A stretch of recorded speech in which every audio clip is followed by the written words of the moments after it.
बहुत समय पहले हरिहरपुर नाम का एक छोटा सा गांव था, जहां मेहनती लोग रहते थे। मगर सत्ता एक लालची मुखिया के हाथों में थी। अजी, आधी फसल सूख गई। अब बच्चों का पेट कैसे भरेगा? गौरी, किस्मत सूख गई हो तो क्या हुआ? दिमाग तो अभी भी गीला है। गांव का मुखिया रघुवीर जमीन और पैसों के पीछे अंधा था। उसके साथ था चालाक पंडित भोलानाथ। पंडित जी, तालाब के पास की जमीन मुझे चाहिए। पर वो तो रामू की है। तो क्या हुआ? पंचायत में मेरी बात चलेगी। कागज भी मेरे हैं। रामू ने तालाब का पानी चुराया है। उसकी जमीन अब पंचायत की होगी। मुखिया जी, सच्चाई को दबाया जा सकता है, मिटाया नहीं। अरे भाई, तुझे गुस्सा नहीं आ रहा? अरे, गुस्से से पेट नहीं भरता श्यामू। अब वक्त है दिमाग लगाने का। क्या करोगे अब? मु- मुखिया को उसी की चाल में फंसाऊंगा। बस कल सुबह खेल शुरू। रामू मुखिया के पास जाता है और कहता है, मुखिया जी, आप सही कह रहे थे। वो जमीन आपकी ही होनी चाहिए। लेकिन एक बात है, वहां सोने का खजाना दबा है। खजाना?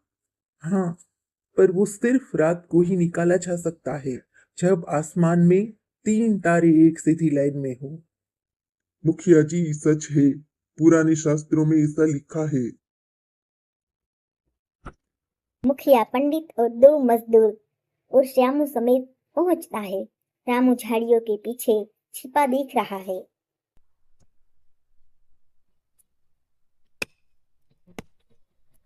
जैसे ही खुदाई होती है, बदबूदार कीचड़ फूटता है और सब गिर पड़ते हैं। अरे भगवान, ये तो कीचड़ है। ये क्या हुआ? यही वो जमीन है जहां से तुमने तालाब का पानी मोड़ दिया था। अब देखो, खुद अपने ही गड्ढे में गिर गए। मुखिया जी ने तो धोखा दिया। हम तो बस पूजा करने आए थे। यहाँ क्या हो रहा है? गांव वाले सारा किस्सा बताते हैं। मुखिया, तुम पर सरकारी जमीन हड़पने का आरोप साबित हुआ है। तुम्हें हिरासत में लिया जाता है। नहीं, ये सब रामू की चाल है। चाल तो तुम्हारी थी, लेकिन अंजाम तुम्हारे कर्मों का मिला। रामू, अब गांव में चैन है। हाँ गौरी, जब दिमाग ईमान के साथ चलता है तो चतुराई भी पूजा बन जाती है। अब तो मुखिया बनना? नहीं भाई, मैं बस किसान ही ठीक हूँ। क्योंकि किसान की जमीन ही उसकी असली ताकत होती है। सच्ची चतुराई धोखा देने में नहीं, सच को साबित करने में होती है। जो दूसरों के लिए जाल बुनता है, वह खुद उसी में फंसता है।